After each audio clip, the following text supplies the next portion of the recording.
할렐루야, 반갑습니다. 강치영 목사입니다. 오랜만에 온라인을 통해서 성도님들께 인사드릴 수 있게 되어서 감사할 뿐입니다. 아무쪼록 이 채널을 통해서 많은 성도님들이 혹은 몇몇이라도 하나님의 은혜를 누리시기를 간절히 소원합니다. 오늘부터 저는 기도에 대한 말씀으로 성도님들과 은혜를 나누고 싶습니다. 제가 개척한 지 이제 3년이 넘어갑니다. 지내다 보니 기도만한 게 없습니다. 기도 외에는 없습니다. 기도밖에 없습니다. 하나님과 기도하면서 더 풍성한 은혜를 누리시기를 바라는 마음으로 성도님들과 이 은혜의 말씀을 나누었으면 합니다. 자, 말씀 읽어보겠습니다. 마가복음 9장 28절에서 29절 말씀입니다. 집에 들어가심에 제자들이 조용히 묻자오되 우리는 어찌하여 능히 그 귀신을 쫓아내지 못하였나이까? 이르시되 기도 외에 다른 것으로는 이런 류가 나갈 수 없느니라 하시니라. 예수님께서 마가복음 9장에 변화산에 오르셨습니다. 그리고 거기서 모세와 엘리야를 만나고 제자들도 엄청난 황홀경을 경험하게 되지요. 그런데 내려오고 나서 보니 제자들이 변론에 빠져 있습니다. 예수님이 묻습니다. 무엇을 그들과 변론을 하고 있느냐? 라고 하자 무리 중에 17절에서 18절 말씀이죠. 무리 중에 하나가 대답하여 이르되 선생님, 말 못하게 귀신 들린 내 아들을 다시요. 그러자 17절 18절에 무리 중에 하나가 대답하되 선생님, 말 못하게 귀신 들린 내 아들을 선생님께 데려왔나이다. 귀신이 어디서든지 그를 잡으면 거꾸러져 거품을 흘리며 이를 갈며 그리고 파리에 지는지라. 내가 선생님의 제자들에게 내쫓아달라 하였으나 그들이 능히 하지 못하더이다. 예수님이 변화산에 올라가셨을 때 제자들에게 자신의 아들을 데려다 주고 고쳐달라고 했습니다. 하지만 못했다는 거죠. 귀신이 붙잡으면 거꾸로 뜨리고 거품을 흘리고 이를 갈고 파리해져 가니까 어떻게 하면 좋냐라고 묻습니다. 그러자 예수님은 19절 말씀에 대답하여 이르시되 믿음이 없는 세대여, 내가 얼마나 너희와 함께 있으며 얼마나 너희에게 참으리요. 그를 내게로 데려오라 하시매 데려오라고 하시지요. 그러자 이 아이가 경련을 일으키고 구릅니다. 예수님은 귀신에게 명령하시고 귀신은 소리를 지르고 떠나갑니다. 그리고 예수님은 손을 붙잡아서 그 아이를 일으켜내지요. 집에 돌아오는 길에 제자들이 예수님께 묻습니다. 아니 선생님, 왜 저희는 안 됩니까? 왜 저희는 안 될까요? 라고 묻습니다. 예수님은 거기에 대해서 이렇게 말씀하시죠. 기도 외에는 이런 부류가 나갈 수 없다라고 말입니다. 근데 예수님은 이미 마가복음 6장에 제자들에게 권능을 주셨습니다.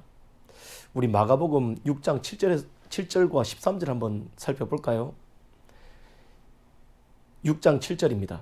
12 제자를 부르사 둘씩 보내시며 더러운 귀신을 제어하는 권능을 주시고 많은 귀신을 쫓아내며 많은 병자에게 기름을 발라 고치더라 라고 7절과 13절에 기록되어 있습니다. 그렇다면 제자들은 은사를 받은 거죠. 귀신을 제어할 수 있는 능력, 병을 치료할 수 있는 능력을 예수님께서 주셨다 이 말입니다. 이것은 사실 제가 해석하기로는 은사의 한계라고 봤습니다. 물론 하나님은 한계가 없어서요. 하지만 그 은사를 활용하는 인간은, 사람은 한계가 있어요. 은사는 주신 분이 그 사람에게 맞게 한계를 지어줘서 준단 말입니다. 예를 들어서 저에게 지식이 있고 많은 경험이 있어요. 하지만 그렇다고 어느 하루에 삼성을 경영하라고 주지는 않아요. 왜냐하면 그렇게 큰 것을 맡기기에 저라는 사람은 경험이 너무 미천하거든요. 하나님의 은사도 그렇습니다. 하나님의 은사는 그 사람이 감당할 수 있는 만큼만 줍니다. 그리고 그 은사는 크기가 있어요. 어느 크기? 믿음의 분량만큼의 크기. 그 크기를 넘어갈 수가 없습니다. 그럼 한계를 맞았다는 말이 무엇입니까? 내가 가지고 있는 믿음, 내가 가지고 있는 기도의 분량만큼만 일이 되었다라고 이야기를 할 수 있는 것이죠. 예수님께 주어진 사명을 감당하실 때 기도를 놓치지 않으셨습니다. 항상 기도하셨어요. 한적한 곳에서 시간을 내서 기도하시고 따로 저녁마다 기도하시고 때로 자신에게 주어진 중요한 일을 감당하실 때는 어김없이 기도하셨어요. 말씀 한번 볼까요? 누가복음 5장 16절입니다. 예수는 물러가서 한적한 곳에서 기도하시니라. 누가복음 6장 12절 말씀도 한번 보겠습니다. 이때에 예수께서 기도하시러 산으로 가사 밤이 새도록 하나님께 기도하시고, 마가복음 1장 35절에는 새벽 아직도 밝기 전에 예수께서 일어나 나가 한적한 곳으로 가사 거기서 기도하시더니, 마가복음 14장 32절에는 그들이 겟세마네라 하는 곳에 이름에 예수께서 제자들에게 이르시되 내가 기도할 동안에 너희는 여기 앉아 있으라 하시고, 물론 예수님께서 기도하셨던 부분은 더 많습니다. 하지만 시간에 제약이 있으니까 이 정도만 할게요. 예수님은 한적한 곳에서도 기도하셨고 또 중요한 일을 앞두고서도 기도하셨고 시간을 내어 기도하시고 또 어느 순간 보면은 항상 정해놓은 시간에 맞춰서 움직이셨다는 것을 알게 됩니다. 나중에 제자들도 성령께서 오시고 나서 그들이 성령의 충만함을 입고 오순절 다락방에서 성령이 일하시는 것을 경험하고 나서 그 이후로 그 제자들도 예수님이 하셨던 것처럼 똑같이 시간을 정해두고 기도하고 또 중요한 일을 앞두고 기도하고 기도하다가 응답이 오면 그대로 순종하는 일을 따라서 합니다. 하지만 그 전에 제자들은 그러지 않아요. 예수님께서 부활하시고서 제자들을 찾아오시죠. 그리고 제자들에게 명령하십니다. 승천하시기 전에 말씀하시죠. 사도행전 1장 8절에 보면 오직 성령이 너희에게 임하시면 너희가 권능을 받고 예루살렘과 온 유대와 사마리아와 땅끝까지 이르러 내 증인이 되리라 라고 말씀하십니다. 성령께서 오시면 증인이 된다는 거예요. 성령께서 오시면 너희가 움직일 수 있게 된다는 거예요. 성령께서 오시면 성령이 너희를 붙잡아서 예루살렘으로도 유다로도 사마리아로도 땅끝까지 이르러서 주님의 증인으로서 살아가게끔 힘을 주시고 이끌어 가시겠다라는 의지가 나타난 부분이라고 할 수 있습니다. 그렇게 예수님께서 명령하시고서 제자들은 어떻게 합니까? 모이지요. 뭐예요? 어디서 모입니까? 사도행전 1장 12절에 제자들이 감람원이라 하는 산으로부터 예루살렘에 돌아오니 이 산은 예루살렘에서 가까워 안식일에 가기 알맞은 길이라. 들어가 그들이 유하는 다락방으로 올라가니 베드로, 요한, 야고보, 안드레와 빌립, 도마와 바돌로메, 마테와 및 알페오의 아들 야고보, 셀롯인 시몬, 야고보의 아들 유다가 거기 있어 여자들과 예수의 어머니 마리아와 예수의 아우들과 더불어 마음을 같이하여 오로지 기도에 힘쓰더라 라고 되어 있습니다. 그렇게 그들이 모여서 기도할 때 역사가 일어났지요. 그리고 이 명령은 누가복음 24장 49절에도 적혀 있습니다. 읽어보겠습니다. 볼지어다 내가 내 아버지께서 약속하신 것을 너희에게 보내리니 너희는 위로부터 능력으로 입혀질 때까지 이 성에 머물러라 하시니라. 어떻게 해요? 이 성에 머물러라. 어떤 것을? 하나님께서 약속하신 것. 내가 하나님께서 약속한 것을 보낼 테니까 너희는 여기서 기다리라. 누구를? 성령님을 기다리라는 거예요. 그렇게 성령께서 오시면 그들이 무엇을 하게 됩니까? 하나님의 권세를 입게 됩니다. 그리고 그것을 가지고 무엇을 하게 되죠? 예루살렘과 유대와 땅끝까지 이르러서 증인이 되고, 증인이 된 그들이 무엇을 하게 될까요? 마태복음 28장 20절에 이르고 있는 것처럼 아버지와 아들과 성령의 이름으로 세례를 주고 예수님께서 제자들에게 분부한 모든 것을 그들에게 가르쳐 지키게 하는 거예요. 하나님의 자녀로서 하나님의 자녀답게 살아갈 수 있도록 율법을 가르치고 말씀을 가르치고 하나님이 원하시는 것이 무엇인지를 철저하게 가르쳐서 하나님의 말씀에 순종하며 살아갈 수 있는 성도의 삶을 가르치라 이 말입니다. 그런 성령께서 오시면 무엇을 하십니까? 요한복음 14장 16절에 26절이죠. 요한복음 14장 26절에 이렇게 기록되어 있습니다. 보혜사 곧 아버지께서 내 이름으로 보내실 성령 그가 너희에게 모든 것을 가르치고 내가 너희에게 말한 모든 것을 생각나게 하리라. 할렐루야.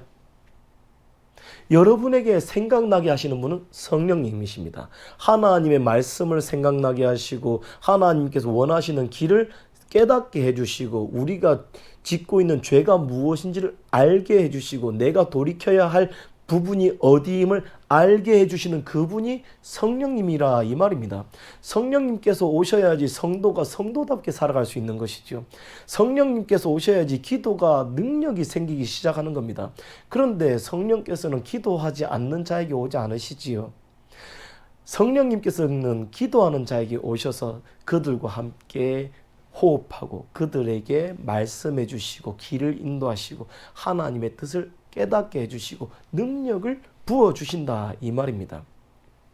그렇다면 예수님이 보여주신 기도의 모습을 통해서 볼 때 은사를 가진 사람은 무엇을 해야 될까요? 사명을 받은 사람, 직책을 가진 사람은 무엇을 해야 될까요? 반드시 기도해야 되는 거예요. 2024년 모든 성도님들, 예수 그리스도를 믿고 살아가는 모든 성도님들께서는 반드시 기도하시기를 축복합니다. 기도해야 합니다. 기도 외에는 이런 류가 나갈 수가 없습니다. 여러분의 사업장의 문제가 기도 없이 해결될 수가 없습니다. 기도가 쌓일 때 하나님께서 도우시는 놀라운 일들이 여러분의 기업에 나타날 것이고 여러분의 가정에, 여러분의 학교에, 또 여러분의 교회에, 여러분의 구역 모임에, 셀 모임에, 여러분과 함께하는 모든 곳에 하나님의 응답과 기적이 나타나게 되는 그 근간이 어디에 있다고요? 여러분의 기도에 있습니다. 그렇다면 우리가 일주일에 한 번 나와서 금요 철야할 때 기도하는 것으로 하나님께 저 기도했습니다 라고 말씀하시겠습니까? 아니죠. 그러면 오늘 말씀이 별로 힘이 없을 겁니다. 어떻게 해야 될까요? 날마다 기도하시기를 축복합니다. 날마다 기도하십시오. 은밀한 곳에서 여러분과 단독으로 만나기를 원하시는 주님과 기도하십시오. 대화하십시오. 여러분의 골방에서 여러분을 만나기를 원하시는 주님께 나아가십시오. 마태복음 6장 6절 말씀입니다. 너는 기도할 때에 내 골방에 들어가 문을 닫고 은밀한 중에 계신 내 아버지께 기도하라. 은밀한 중에 보시는 내 아버지께서 갚으시리라. 할렐루야. 사랑하는 성도 여러분, 그리스도인은 기도해야 됩니다. 기도할 때 은혜가 나타납니다. 기도할 때 하나님이 역사하십니다. 일주일에 한 번 기도하는 것으로 우리가 은혜를 입었다라고 하지 마시고 우리가 은사를 받았고 하나님의 은혜를 경험했고 직책을 가지고 있고 교회를 위해서 헌신해야 되는 사람이고 또 하나님께서 맡기신 가정과 기업과 직장에 있는 사람이라면 하나님의 사람으로 살아가려면 우리는 반드시 성령님의 도움을 입고 살아가야 합니다. 성령님의 도움은 기도하는 사람에게 나타납니다. 날마다 기도해 보십시오. 처음에는 30분이라도 기도해 보십시오. 참 힘들 겁니다. 참 힘들 거예요. 하지만 그 자리를 버텨내십시오. 찬양을 듣기도 하고 말씀을 읽기도 하면서 어떻게든지 사수하십시오. 여러분의 골방에서 그 시간에 하나님과 나 이 시간은 어떻게 해서든 지키겠다. 끝끝내 지켜나가십시오. 제일 처음에는 앉아있는 게 버거울 거고 기도하는 게 힘들 수도 있습니다. 하지만 그렇게 몇 개월이 지나고 하나님께서 내 가정을 도우시네. 나는 전혀 그런 기도를 하지 않았는데 하나님께서 내 자녀에게 도움을 주시네. 하나님께서 내 직장에 이상한 일들을 행하시네. 하나님께서 내 기업에 저 사람을 통해서 복을 가지고 들어오시네. 위험을 피해가게 하시네. 경험하게 될 거예요. 그때 어떻게 해야 됩니까? 기도를 더 늘리세요. 기도를 더 늘리세요. 여러분이 하나님께서 여러분의 기도를 기다리고 있다는 증거가 바로 거기에 있는 겁니다. 하나님은 여러분의 기도를 기다리고 계십니다.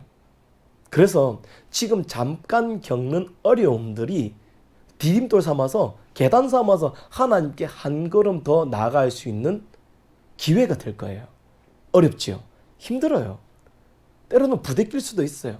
기도하지 않다가 기도하려고 하니까 막 온갖 생각과 잡념에 시달릴 수도 있어요. 하지만 포기하지 마세요. 기도하기를 포기하지 말고 여러분에게 은혜 주실 하나님을 포기하지 마세요. 그러면 때가 이르러서 여러분의 기도가 차곡차곡 그 기반이 다져져 갈 때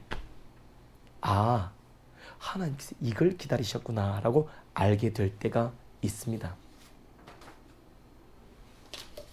기도의 분량을 채우고 기도의 습관이 잡히면 어떻게 될까요? 베드로를 보십시오. 베드로가 무두장이 시몬의 집에서 자기가 정해놓은 그 시간에 기도하고 있습니다. 기도하고 있는데 갑자기 하나님의 환상이 보이는 거예요. 그리고 그 환상에서 주신 응답대로 그는 순종하여 고넬료의 집에 이르게 됩니다. 거기서 금기를 깨뜨리게 되죠. 어떤 금기였습니까? 이방인과 만나지 않는 그들의 금기를 깨뜨리게 됩니다. 한계를 넘어서게 되는 거예요. 기도의 분량이 채워지면 내가 가지고 있는 역량의 한계를 넘어서 버리게 된다, 이 말입니다. 바울은 얼마나 똑똑한 사람이었습니까? 얼마나 치밀하고 철두철미한 사람이었습니까? 1차 전도 여행을 마치고 2차 전도 여행을 가는데 아무리 해도 아시아로 가려고 하는 그 길이 자꾸 막히니까 하나님께서 가지 말하시는 건가라고 고민하고 있을 때쯤에 환상 중에 마게도냐의 사람이 자기를 부르는 손짓을 확인하게 됩니다. 그리고서 하나님께서 저 길을 넘어가라고 하시는 거구나 하고 자기의 길, 자신의 고집을 꺾어버리고 하나님의 길로 가게 되는 거죠. 기도는 이것을 해내게 합니다. 내가 가지고 있는 고집을 꺾어버리게 하고 내가 가지고 있는 금기를 넘어서 버리게 하며 내가 가지고 있는 영적인 한계를 넘어서서 하나님께서 일하실 수 있도록 나를 이끌어 가게 되는 것이죠. 내가 은사를 가지고 있는데도 불구하고 문제가 해결되지 않는 경우들 있습니다. 분명히 병을 치료할 수 있는 능력이 있고 귀신을 축출할 수 있는, 축사할 수 있는 능력이 있는데도 불구하고 해결이 안 되거나 내가 기업가로서, 내가 목사로서 저들에게 이런 문제를 해결해 줄 수 있는 은사가 있다라고 생각했는데 어느 순간 한계를 부딪힐 때가 있어요. 저 역시 그랬습니다. 저 역시 그랬어요. 개척하고서 3년이 다 되어 가는데 분명히 하나님께서 이곳 하동으로 나를 보내시는데 왜 내게 기적이 나타나지 않을까? 하나님 나에게 이 은사를 직책을 맡기셨고 은사를 주셨는데도 불구하고 왜 해결이 되지 않을까? 고민스러웠죠. 너무너무 고민스러웠습니다. 그때 하나님께서 제게 주신 말씀이 이거였습니다. 은사로 하지 말고 기도로 해라. 그리고서 수많은 믿음의 선배들의 그 이야기들이 그때부터 생각이 나는 겁니다.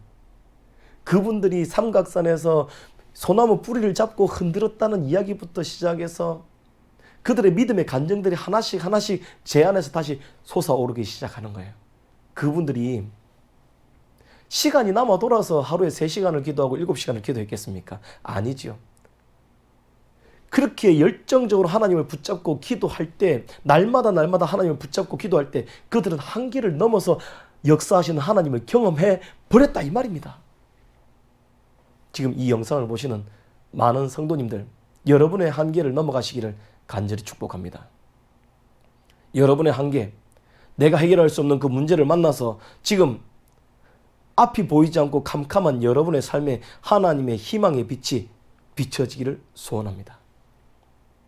그렇게 하려면 기도의 분량을 채워야 합니다. 날마다 자신이 정해놓은 그 시간, 그 장소에서 기도하기를 잊지 마시고, 빠뜨리지 마시고, 포기하지 마시고 반드시 기도하셔서